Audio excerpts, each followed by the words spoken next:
Apple's latest move to get its iPhones into consumers' hands could potentially put more pressure on telecom carriers. So joining us now to break that down is Joan Solsman, senior writer at CNET. Joan, thanks for joining us today. Sure. So let's explain Apple's latest plan. Do you see it changing the telecom industry? Apple's plan, which lets people essentially lease the new iPhone from Apple directly, an unlocked iPhone that you can take anywhere and update after 12 months, is definitely a win for consumers, and it's a win probably for Apple. For the carriers, it'll only make things more cutthroat.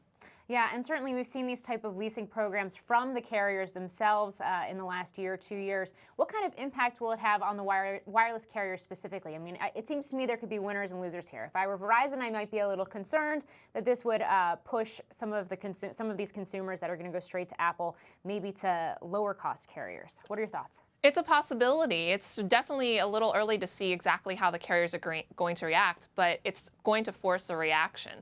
What it means is that somebody who always wants to have the new iPhone can do that, and they can do it in a way that lets them choose which carrier works for them and suits their specific needs. If there's somebody that wants a plan that's less expensive, then they can go to a plan that's less expensive, maybe go to T-Mobile or Sprint rather than Verizon. And so what we're going to see is how the carriers need to figure out the enticement for those to be able to address what all these different consumer needs are. Yeah, and certainly we've just focused on some of these wireless carriers. Why does it behoove Apple to actually do this and go ahead and have its own leasing program? It behooves Apple because the iPhone is the lifeblood of their business. It's more than 50% of their revenue.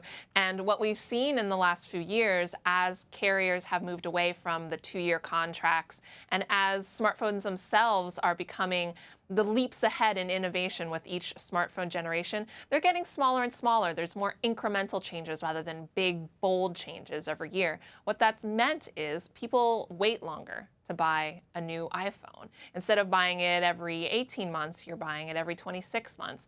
And that doesn't work in Apple's favor because Apple needs you to be buying the new iPhone every single time they have a new iPhone.